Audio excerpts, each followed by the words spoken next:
एक बार की बात है, एक बहुत ही खूबसूरत रियासत में दुनिया की सबसे हसीन राजकुमारी मार्सिला रहती थी।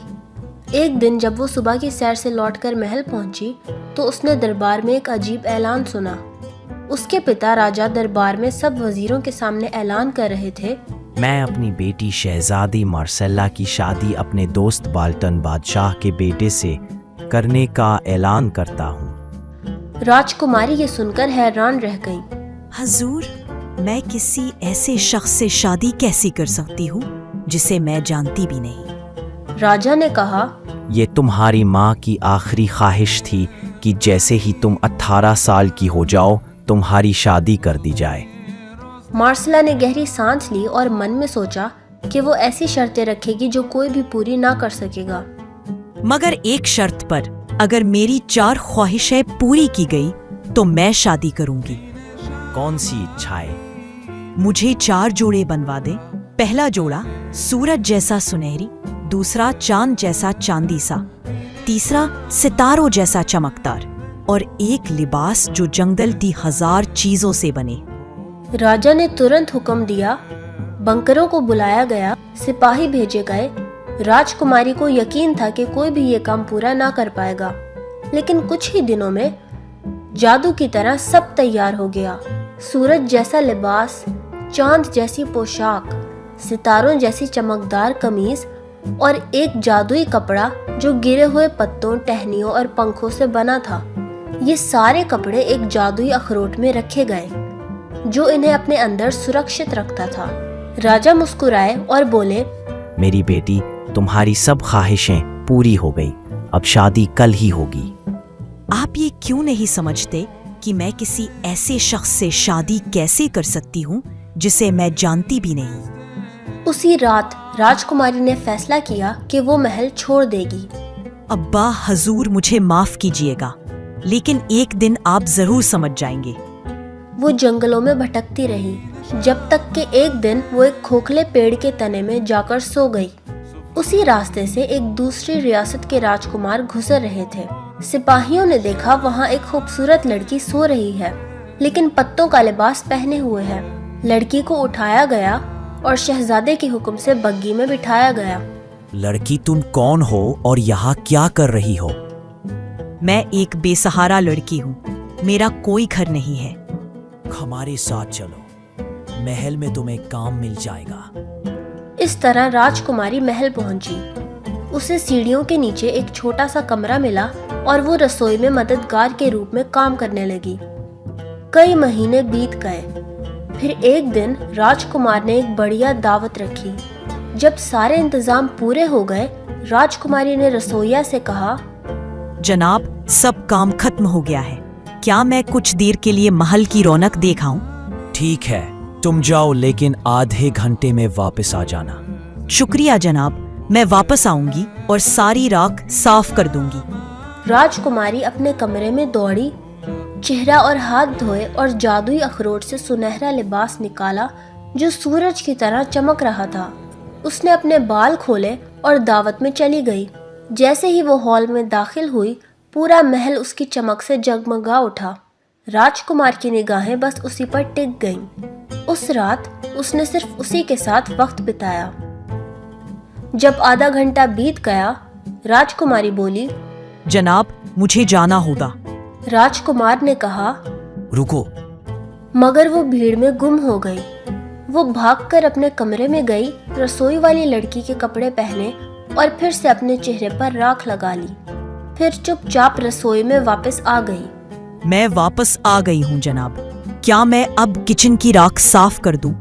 तुम पहले राजकुमार के लिए सूप बना दो, वो इंतजार कर रहे हैं। जी, मैं अभी सूप बनाती हूँ। राजकुमारी ने सूप बनाया और उसमें अपनी सोने की अंगूठी डाल दी। फिर सूप ऊपर महल में भेज दिया। राजकुमार ने वो सूप चखा तो हैरान रह गया। ऐसा स्वाद उसने कभी नहीं चखा था। फिर उसे प्याले में एक अंगूठी दिखी। ये किसकी है? राजकुमार ने तुरंत बावर्ची को बुलाया। क्या ये सूप तुमने बनाया? जी हुजूर, किचन की जिम्मेदारी मेरी है, लेकिन ये जायका तुम्हारा नहीं लगता। महाराज, आज सूप रसोई की लड़की ने बनाया है, उसे तुरंत मेरे पास लाओ। जी हजूर। क्या ये सूप तुमने बनाया? जी हजूर। और ये अंगूठी, क्या ये तुम्हारी है? एक गरीब बावर्ची लड़की के पास इतनी कीमती चीज कहाँ से आएगी हजूर? राजकुमार ने गौर से देखा। तुम मुझे किसी की याद दिलाती हो, उसी की जिसे मैंने महफिल में नाच किया था। खैर, तुम्हारा सूप बहुत स्वादिष्ट था। धन्यवाद महाराज। कुछ दिन बाद फिर एक दावत रखी गई। राजकुमारी ने फिर रसोई वाले से कहा, जनाब, सब काम खत्म हो गया है। क्या मैं कुछ देर के लिए महल की रौनक देख आऊं? ठीक है, तुम जाओ, लेकिन आधे घंटे में वापस आ जाना। शुक्रिया जनाब, मैं वापस आऊंगी और सारी राख साफ कर दूंगी। वो भागी भागी कमरे में गई, चेहरा और हाथ धोए और इस बार चांद जैसे चांदनी रंग का गाउन पहना। जब वो महफिल में आई, सबकी नजरें उसी पर ठहर गईं। राजकुमार ने फिर सिर्फ उसी के साथ नाच किया, मगर आधा घंटा पूरा होते ही वो भीड़ में गुम हो गई। वो वापस कमरे में भाग गई, रसोई के कपड़े पहने और फिर से राख लगा ली। फिर चुपचाप रसोई में लौट आई। मैं वापस आ गई हूँ जनाब। क्या मैं अब किचन की राख साफ कर दूं? तुम पहले राजकुमार के लिए सूप बना दो, वो इंतजार कर रहे हैं। जी, मैं अभी सूप बनाती हूँ। इस बार उसने सूप में अपने सोने की माला डाल दी और ऊपर भेज दिया। राजकुमार ने जब सूप पिया तो प्याले में माला देखकर बोला, ये एक माला, उसे तुरंत मेरे पास लाओ। जी हजूर। क्या ये सूप तुमने बनाया? जी हजूर। क्या ये तुम्हारा हार है? मैं गरीब हूँ हुजूर, मेरे पास कुछ नहीं। तुम मुझे उस लड़की की याद दिलाती हो जिसे मैंने रक्स किया था। खैर, तुम्हारा सूप अच्छा था। शुक्रिया हुजूर। कुछ दिनों बाद आखिरी दावत हुई। इस बार राजकुमार ने ठान लिया वो सच्चाई जरूर जानेगा। राजकुमारी ने सितारों जैसे चमकदार पोशाक पहनी। जब वो आई, राजकुमार ने उसी के साथ नाच किया। नाचते हुए उसने उसकी उंगली में वही अंगूठी पहनाई जो पहली बार मिली थी, और उसे पता भी न चला। आलीजा, अब मुझे जाना होगा। आज रात मौसीकी कुछ देर और चलेगी। नाच लंबा चला। समय पूरा होते ही राजकुमारी ने कपड़े बदले और दौड़कर रसोई पहुंची। कहाँ थी तुम? राजकुमार सूप के इंतजार में है। माफ कीजिए, अभी बनाती हूँ। उसने जल्दी से सूप बनाया और इस बार उसमें अपना सोने का कंगन डाल दिया। जब राजकुमार ने सूप पिया, इस लड़की को जल्दी से बुलाओ, फौरन। क्या आज रात भी सूप तुमने बनाया है? जी हजूर।